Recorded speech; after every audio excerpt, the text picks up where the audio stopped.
మానవ జాతి మనుగడికే ప్రాణం పోసింది మగువ. త్యాగంలో అనురాగంలో తరగని పెన్నిది మగువ. కలకంటి కంట కన్నీరు కొరిగిన తొలగిపోవురా సిరులు, తరిగిపోవురా భాగ్యాలు. ఇవి ఆనాటి సూక్తులు, ఈనాటి ఆచరణ.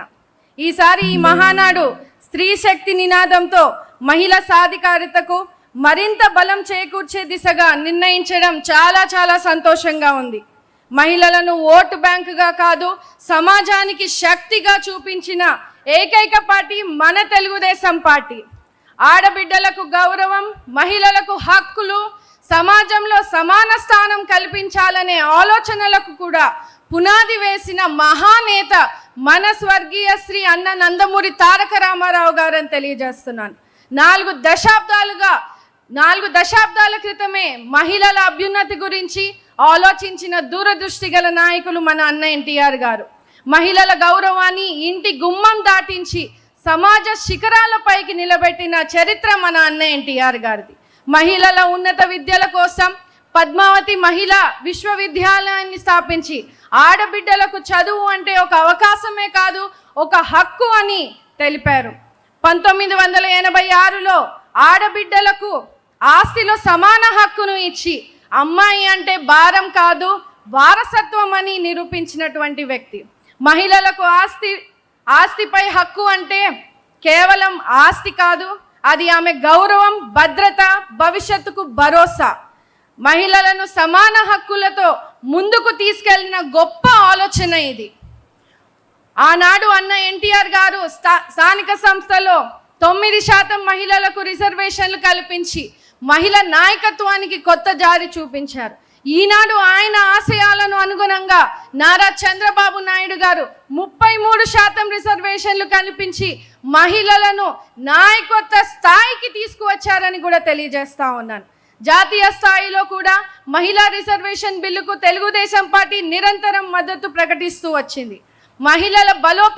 మహిళల బలపడితే కుటుంబం బలపడుతుంది, కుటుంబం బలపడితే రాష్ట్రం అభివృద్ధి చెందుతుంది.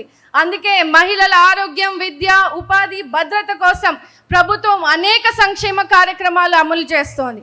మహిళలను ఆధారపడే స్థితి నుంచి ఆధారంగా నిలిచే స్థాయికి తీసుకెళ్లడమే మన చంద్రన్న లక్ష్యం అని తెలియజేస్తా ఉన్నాం. ఆనాడు డ్వాక్రా సంఘాలు తీసుకొచ్చి ఈరోజు రాష్ట్ర వ్యాప్తంగా కూడా మహిళలు స్వయం సహాయక సంఘాలను ప్రోత్సహిస్తూ 12 లక్షల స్వయం సహాయక సంఘాలు, 1 కోటి మంది సభ్యులు, 20,000 కోట్ల రూపాయలతో పొదుపు, 35,000 కోట్ల రూపాయలతో బ్యాంకు రుణాలు, ఒక్కో సంఘానికి 20 లక్షల మేరకు అర్హత. ఒకవైపు చిన్న సంఘాల నుంచి రుణాలైతే మరోవైపు సిఐఎఫ్, శ్రీనిధి, ఉన్నతి లాంటి పథకాల ద్వారా షూరిటీ లేని రుణాలు. దీనివల్ల గ్రామీణ ప్రాంతాల్లో స్వయం సంఘాల ద్వారా పొదుపు చేసి బ్యాంకు లావాదేవీలు నిర్వహిస్తూ ఆర్థికంగా, సామాజికంగా బలోపేతం అవ్వాలన్నదే ముఖ్యమంత్రి గారి ఆలోచన. ప్రతి మహిళ పారిశ్రామికవేత్తగా కావాలన్నదే ఆయన 2047 విజన్ అని తెలియజేస్తా ఉన్నారు. 1 ఫ్యామిలీ 1 ఆంటర్ప్రినర్ అనేది ఒక స్లోగన్ కాదు, ఇది మన అధినేత గారి లక్ష్య సాధన. ప్రతి కుటుంబంలోనూ ఒక మహిళా వ్యాపారిగా తీర్చిదిద్దే దిశగా కుటుంబం ఆదాయం ఒక వ్యక్తిపై ఆధారపడకుండా మహిళలను కూడా ఆర్థిక భాగస్వామిగా మార్చే విధానాన్ని ప్రభుత్వం అమలు చేస్తూ వస్తోంది.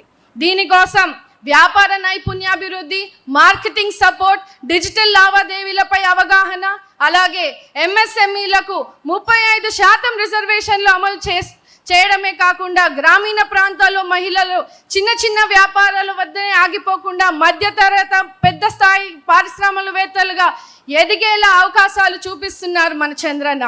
Our CBN goal is to build modern global style of outlets for SHC products.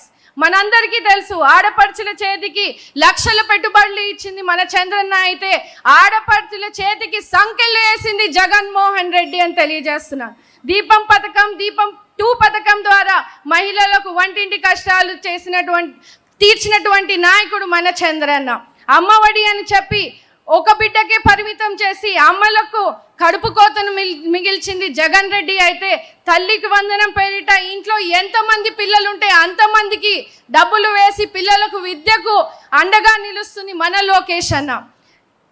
ఆనాడు జననీ సురక్ష పెట్టిన, తల్లి బిడ్డ ఎక్స్ప్రెస్ ఇచ్చిన, ఆడపిల్లలకు ఉచిత సైకిల్స్ ఇచ్చిన, పసుపు కుంకుమం కింద 10,000 రూపాయలు ఇచ్చిన, పెళ్లి కానుకలు ఇచ్చిన, షీ ఆటోస్, మహిళా కండక్టర్లు, డ్రైవర్లను నిర్మించిన, అదేవిధంగా మహిళా కమిషన్ను ఏర్పాటు చేసిన, ఆనాటి నుంచి ఈనాడు స్త్రీ శక్తి పథకాలు పెట్టిన, మహిళ అంటే వ్యక్తి కాదు ఒక శక్తిగా భావించి ప్రోత్సహించినటువంటి నాయకుడు మన చంద్రన్న అని తెలియజేస్తూ, ఇది ప్రపంచం మొత్తం అంగీకరించినటువంటి సత్యం అని కూడా ఈ సందర్భంగా తెలియజేస్తూ, ముఖ్యమంత్రి గారి చంద్రబాబు నాయుడు గారి విజన్ 2047లో ప్రతి మహిళ పారిశ్రామికవేత్తగా కావడం తథ్యం తథ్యం తథ్యం అని తెలియజేస్తూ, నవశకానికి నాంది పలికే తొలి మెట్టుగా ఈ మహానాడు 2026గా నిలబడుతోంది. శ్రీశక్తి అభివృద్ధి రాష్ట్ర ప్రగతికి పునాది అని ఈ మహానాడు స్పష్టం చేస్తోంది.